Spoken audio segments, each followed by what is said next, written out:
This is a very interesting story, but what did it cost? What did the experiment cost? Well, the answer is 50,000 pounds, including the wages of the aid workers. So, in addition to giving at least 7 individuals another shot at life, the project saved money by a factor of at least 7. And this is a very conservative estimate. Even the liberal free market magazine, The Economist, concluded at that point the most efficient way to spend money on the homeless might be just to give it to them. Experiments such as these that have been done all around the world show us that we need to rethink what poverty actually is. Poverty is not a lack of character. Poverty is a lack of money. Nothing more, nothing less. So it turns out that it's a great idea just to give money to the poor if you want to resolve that problem. Ladies and gentlemen, we are living through a time and age in which our societies and economies are changing faster than ever. It's an age of automation. The robots are coming for our jobs. Now, this will bring obviously great prosperity, but it also means that we will have to adjust. If we do not adjust, if we keep applying the solutions of the 20th century to the challenges of the 21st century, then the middle class will crumble and inequality will soar. Now, truly, this is a dystopian future.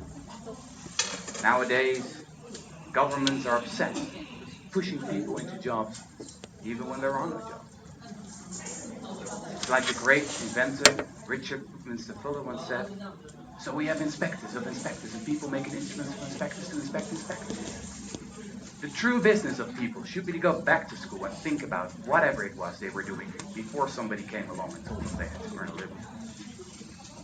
I believe that the basic income is a better alternative to our current welfare mess.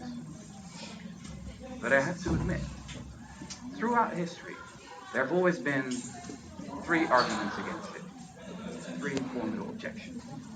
Now the first goes something like this. Oh, it's an interesting idea, but I've done some calculation and it's too expensive. Sorry, can't pay for it. It's not going to work. Now this might have been true in the times of Thomas Paine, 200 years ago, when almost everyone, almost everywhere was sick, poor, hungry and ugly. But it's not true anymore. As a society, we are richer than ever.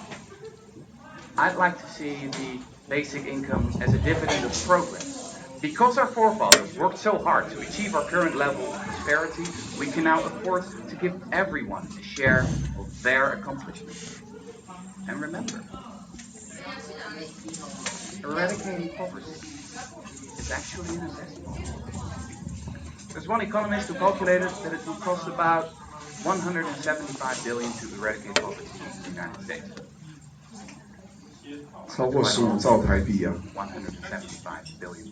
每年超过15兆台币的 But it's only a quarter of the country's military budget. So this is entirely possible. It's entirely doable. And after 10 or maybe 20 years, it will turn out that the investment has paid for itself, because the government will save billions in lower healthcare costs. There will be less crime, and there will be lots more productive citizens who will be able to fulfill their dreams. So let's move on to the second objection. Maybe that one's better. The second objection goes like this. Oh, this is an interesting idea. You might be able to pay for it, but when you give people free money, they'll stop working.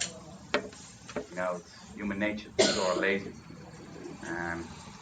Nothing can be done about that.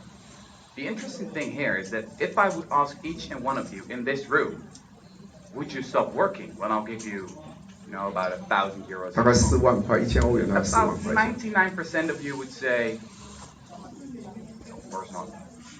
I've got dreams, I've got ambitions. I'm not going to sit on the couch, no. But if I would ask each and every one of you, what will other people do when they'll receive €1,000 each month? I think about 99% of you would say, yeah, other people. They'll probably stop working. It's human nature. They're lazy. Well, if that's what you're thinking, I've got some news for you. The experiments that were conducted all over the world, and also common sense, actually tells us that most people want to contribute to society. Most people want to make something of their lives.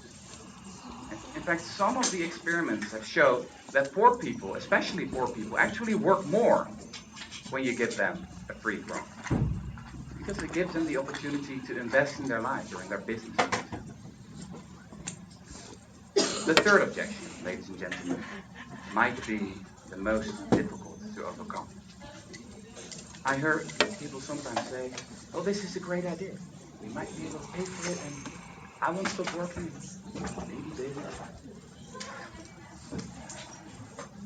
This is too big.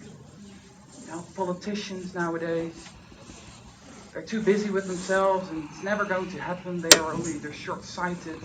This is just a too big idea. I don't think it's going to happen. Well, if that's what you're thinking, I want to introduce you to this man. You know him, right? This is Richard Nixon, the conservative president, the corrupt president, actually, from the Watergate scandal. Yes, it was this man who almost implemented a modest basic income at the beginning of the 70s in the United States. It almost happened.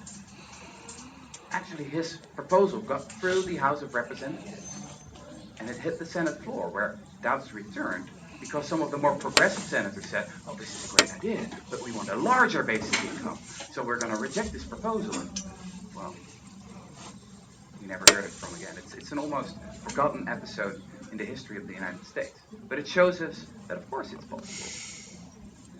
Remember it once again. Utopias have a tendency of coming true. The end of slavery, equal rights for men and women, democracy, they were all regarded as impossible utopian ideals once. But in history, there is something called progress, however slow and erratic it might be. All we need is a little more patience. All we need is a lot more collective ambition. Now, I understand that a short TED Talk is probably not enough to convince you that free money for everyone is going to be the biggest idea of the 21st century. So I encourage you to read more about it, to look at the evidence for yourself, and think, isn't it time to update my worldview? As I said, our ideas often lag behind the